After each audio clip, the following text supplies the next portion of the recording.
निकाय चुनाव में करारी हार के बाद महाराष्ट्र की राजनीति में बड़ा बदलाव देखने को मिल रहा है। 20 साल बाद ठाकरे ब्रदर्स ने अब साथ चुनाव लड़ने का ऐलान किया है। दोनों भाइयों का साथ आना महाराष्ट्र की राजनीति में बड़े बदलाव के रूप में देखा जा रहा है। बता दें, महाराष्ट्र निकाय चुनाव को लेकर सियासी जंग तेज हो चली है। ठाकरे बंधुओं ने आज मुंबई में संयुक्त प्रेस कॉन्फ्रेंस कर शिवसेना, यूबीटी और एमएनएस के बीच गठबंधन का औपचारिक ऐलान किया। महाराष्ट्र के स्थानीय निकाय चुनाव में करारी हार के बाद विपक्षी पार्टियां बीएमसी चुनाव को लेकर एक्टिव मोड में आ गई हैं। उद्धव ठाकरे की अगुवाई वाले शिवसेना, यूबीटी और राज ठाकरे की पार्टी महाराष्ट्र नवनिर्माण सेना ने बीएमसी समेत महाराष्ट्र के कुल 29 नगर निगम चुनाव के लिए हाथ मिला लिया है।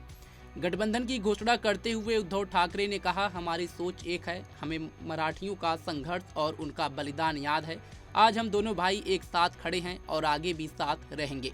दिल्ली में बैठे लोग हमें तोड़ने की कोशिश कर रहे हैं, लेकिन इस बार हमें टूटना नहीं है। अगर ऐसा हुआ तो यह हमारे पूर्वजों के बलिदान का अपमान होगा।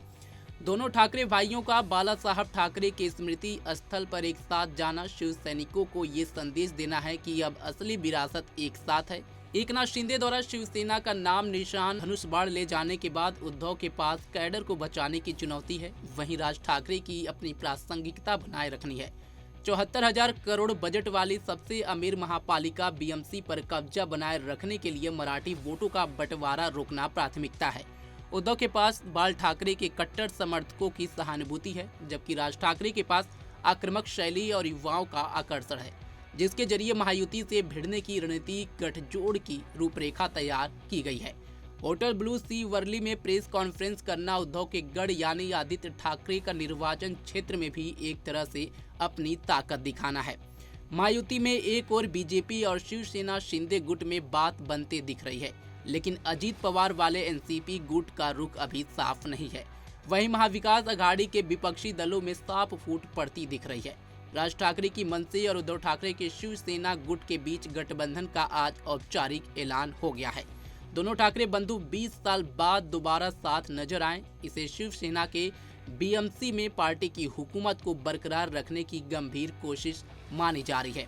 बता दें, बीएमसी का आखिरी चुनाव 2017 में हुआ था, जब भाजपा और शिवसेना की राहें जुदा नहीं हुई थी और न ही शिवसेना में दो फाड़ हुई थी। बीएमसी चुनाव 2017 के आंकड़ों की बात करें तो उस वक्त शिवसेना और भाजपा ने बिना गठबंधन के एक दूसरे के खिलाफ चुनाव लड़ा था। इस चुनाव के बाद भाजपा ने शिवसेना को बाहर से समर्थन देने का फैसला किया था, जिसके चलते शिवसेना का मेयर चुना गया। मनसे के 7 में से 6 पार्षद बाद में शिवसेना में शामिल हो गए थे।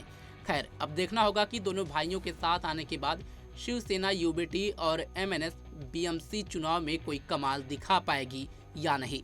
इस खबर पर आपकी क्या राय है, कमेंट बॉक्स में जरूर बताएं। फिलहाल अभी के लिए बस इतना ही। देश दुनिया की तमाम खबरों के लिए जुड़े रहें हमारे साथ और देखते रहें पंजाबकेसरी.com। धन्यवाद।